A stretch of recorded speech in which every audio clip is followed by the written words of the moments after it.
Assalamualaikum warahmatullahi wabarakatuh. Waalaikumsalam warahmatullahi wabarakatuh. Kami dari kelompok 2, kami akan mempresentasikan tentang audit database. Boleh next.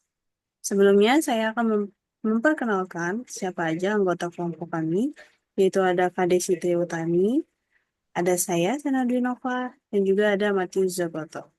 Boleh di next.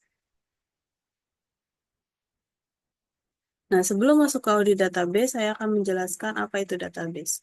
Database itu merupakan kumpulan informasi maupun data yang terstruktur dan terorganisasi yang secara khusus digunakan untuk mencari maupun mengambil informasi atau data secara cepat oleh komputer.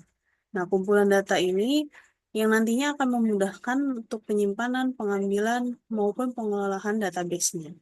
Nah, jenis-jenis database itu ada open source, yaitu dengan kode sumber terbuka, cloud database, yaitu data berbasis sistem komputer dengan model DBAAS atau tradisional. Multimodal database, yaitu gabungan model data seperti relational, object, dan hierarki. Ada dokumen database, yaitu database yang dirancang untuk penyimpanan dan pengelolaan data berbasis dokumen. Ada juga self-driving database. Nah, database ini adalah database otonom untuk backup, keamanan, dan manajemen otomatis. Apa aja sih manfaat database? Manfaatnya itu untuk mempermudah identifikasi dan pengelompokan data, menyediakan informasi secara cepat dan akurat, menghindari data ganda dan inkonsistensi, mempermudah akses penyimpanan maupun modifikasi data, melindungi keamanan dan integritas data, serta memberikan ruang penyimpanan bagi aplikasi. Boleh di next. Nah, apa sih itu audit database? Nah, audit database itu adalah proses pemantauan akses, modifikasi, serta integritas database untuk memastikan keamanan dan keandalan data. Tujuan utamanya untuk melindungi keamanan data perusahaan, juga memastikan integritas data dan mendeteksi pelanggaran data. Selanjutnya akan dijelaskan oleh Matius.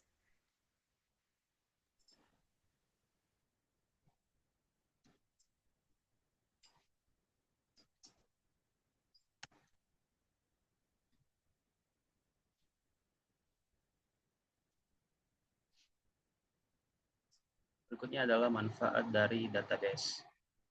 Manfaatnya adalah pertama, keamanan. Dengan adanya keamanan bisa melacak interaksi data untuk mengidentifikasi penyalahgunaan. Berikutnya adalah pencegahan. Dengan mengaudit database, maka perusahaan bisa mendeteksi pelanggaran dan gangguan lebih awal. Berikutnya adalah efisiensi. Dengan mengaudit database bisa membantu pengambilan keputusan atau kebijakan yang berbasis analisis. Berikutnya adalah kepatuhan. Dengan mengaudit database bisa memberikan visibilitas risiko penyalahgunaan atau pelanggaran. Terakhir adalah keteraturan. Dengan mengaudit database, maka bisa mendukung operasional bisnis yang lebih aman dan lancar.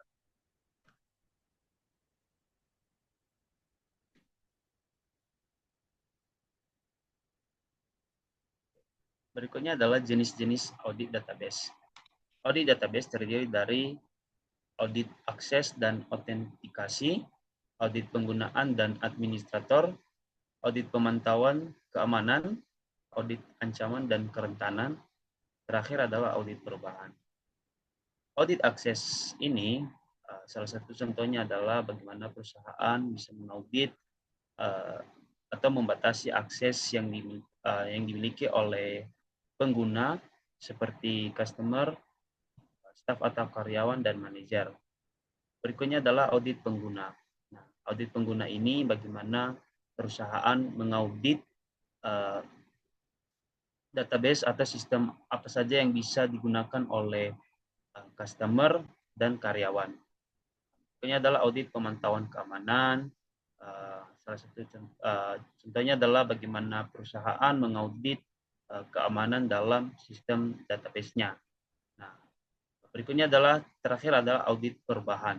Nah, salah satu contohnya adalah bagaimana perusahaan bisa ingin mengubah fitur dalam sistemnya, maka perusahaan perlu mengaudit database-nya terlebih dahulu apakah perubahan fitur tersebut sangat bermanfaat atau layak untuk perusahaan. Berikutnya adalah teknik audit database. Teknik audit database terdiri dari berbasis jejak, bagaimana menggunakan fitur bawaan DBMS untuk melacak aktivitas. Kedua adalah analisis log transaksi, bagaimana memindai log untuk mengidentifikasi perubahan data. Tiga adalah pemantauan operasi proaktif, melacak semua permintaan SQL. Terakhir adalah pengawasan langsung oleh audit selektif berbasis aturan. Selanjutnya oleh Mbak Desi. Selanjutnya, yaitu langkah-langkah audit database. Di sini ada 5 langkah untuk melakukan audit database, yaitu yang pertama, pengaturan dan verifikasi. Pastikan sistem sesuai dengan kebijakan. Artinya, seorang auditor harus mendapatkan jenis basis data untuk dapat dibandingkan dengan persyaratan dan kebijakan perusahaan. Langkah kedua, audit sistem keamanan, yaitu meninjau akses, izin file, dan juga registry. Kemudian, langkah ketiga, audit akun dan perizinan, yaitu mengevaluasi prosedur atau prosedur pembuatan atau penghapusan akun. Kemudian langkah keempat yaitu audit kata sandi, yaitu memeriksa keamanan dan juga keunikan kata sandi, di mana yang diperiksa itu adalah kata sandi yang digunakan apakah gampang ditebak atau tidak. Yang terakhir, audit enskripsi data, memastikan data terenskripsi selama transfer dan juga selama penyimpanan. Selanjutnya,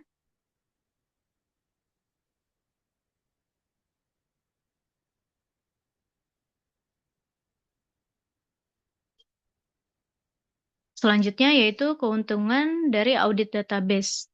Yang pertama ada keamanan untuk melindungi dari ancaman cyber. Yang kedua ada integritas data, yaitu untuk memastikan data tetap konsisten.